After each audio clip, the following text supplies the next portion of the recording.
సల్కం చెరువు ఆక్రమణల కేసులో ఇప్పుడు పొలిటికల్ హీట్ పెరిగింది. హైకోర్టు డెడ్ లైన్, బీజేపీ నేతల ప్రశ్నలు, అక్బరుద్దీన్ కౌంటర్లతో మరోసారి ఫాతిమా కాలేజ్ వివాదం తెర మీదకొచ్చింది. హైకోర్టు ఏం ప్రశ్నించింది? నాయకుల వాదన ఏంటి? సల్కం చెరువు ఆక్రమణల కేసులో ఓవైసీ విద్యా సంస్థలపై హైకోర్టు తీవ్ర అసంతృప్తి వ్యక్తం చేసింది. జీహెచ్ఎంసీ, నీటిపారుదల, రెవెన్యూ, విద్యాశాఖలకు చివరి అవకాశం ఇచ్చింది. 3 నెలల గడువిచ్చినా స్పష్టమైన వివరాలు ఇవ్వలేదని అధికారులపై ఆగ్రహం వ్యక్తం చేసింది. వారంలోగా ఎఫ్టీఎల్ నిర్ధారణ, చెరువు హద్దులు, ప్రభుత్వ భూములతో కూడిన పూర్తి నివేదిక దాఖలు చేయాలంటూ ఆదేశించింది. నివేదిక సమర్పించకపోతే తగిన ఆదేశాలు జారీ చేస్తామని హెచ్చరించిన ధర్మాసనం కేసు విచారణ ఈ నెల 9వ తేదీకి వాయిదా వేసింది. దీనిపైనే ఇప్పుడు పొలిటికల్ డైలాగులు పేలుతున్నాయి. ఫాతిమా కాలేజీ అంశంపై స్పందించిన ఎమ్మెల్యే అక్బరుద్దీన్ ఓవైసీ తమను భయపెట్టాలని చూస్తున్నారని, మీ బెదిరింపులకు మేము లొంగమన్నారు. తమ విద్యా సంస్థల్ని ఎలా కాపాడుకోవాలో తెలుసని, ఒక్క సంస్థను కూల్చేస్తే 100 విద్యా సంస్థలు కడతామన్నారు అక్బరుద్దీన్. वाले का नाम अकबरुद्दीन ओवैसी नहीं है। न जेल की सलाखों से डरा है, न हथकड़ियों से डरा है, न गोलियों से मरा है, न तलवारों से मरा है।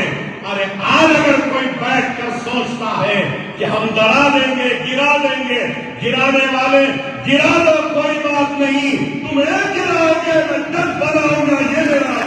కాంగ్రెస్ అండతో ఓవైసీ బరితెగించి మాట్లాడుతున్నారని విమర్శించారు కేంద్ర మంత్రి బండి సంజయ్. హైకోర్టునే బెదిరించేలా ఓవైసీ వ్యాఖ్యలున్నాయన్నారు. కోర్టులు, చట్టాలంటే ఎంఐఎంకు గౌరవం లేదని, ఫాతిమా విద్యా సంస్థలపై ప్రభుత్వం ఎందుకు నోరు మెదపడం లేదని ప్రశ్నించారు. ఓవైసీకి ఒక న్యాయం, ఇతరులకు ఇంకో న్యాయం అన్నారు. బీజేపీ అధికారంలోకి వస్తే ఫాతిమా సంస్థల్ని కూల్చేస్తాం, విద్యార్థులకు ప్రత్యామ్నాయం చూపిస్తామన్నారు బండి సంజయ్. ఎంఐఎం ప్రయోజనాల కోసమే ప్రభుత్వం పనిచేస్తోందని కేంద్ర మంత్రి కిషన్ రెడ్డి విమర్శలు ఎక్కుపెట్టారు. హైడ్రా చర్యలు సామాన్యులపైనే తప్ప ఫాతిమా కాలేజీపై ఎందుకు లేవని ప్రశ్నించారు. హైకోర్టు ప్రశ్నించినా ప్రభుత్వం స్పందించడం లేదని ఆగ్రహం వ్యక్తం చేశారు. కాంగ్రెస్, ఎంఐఎం ఓటు బ్యాంకు రాజకీయాలు చేస్తున్నాయని, పేదలపై బుల్డోజర్లు, మిత్రులకు మాత్రం రక్షణ కల్పిస్తున్నారని విమర్శించారు.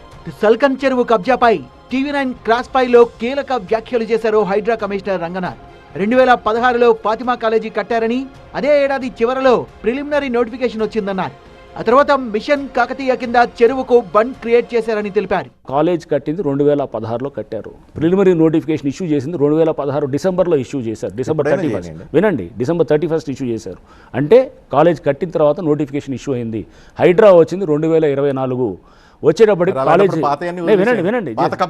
వినండి, దానికి ఒక బండ్ క్రియేట్ చేశారు. మిషన్ కాకతీయాలో బండ్ క్రియేట్ చేసి, చాలా చెరువులు, కాముని చెరువు అని ఉంటుంది కుకట్పల్లిలో, బండ్ క్రియేట్ చేసి పక్కన బస్తీలు వచ్చాయి, చిన్న చిన్న స్కూల్స్ వచ్చాయి. సో అంటే ఒక బండ్ క్రియేట్ చేసి వాటర్ ఎక్స్టెండ్ చేయరు. సో ఇట్లా అంటే చాలా చెరువుల్లో బండ్ క్రియేట్ చేసి దానికి చేసింది. ఇప్పుడు కన్వెన్షన్ ఎందుకు తీసామండి?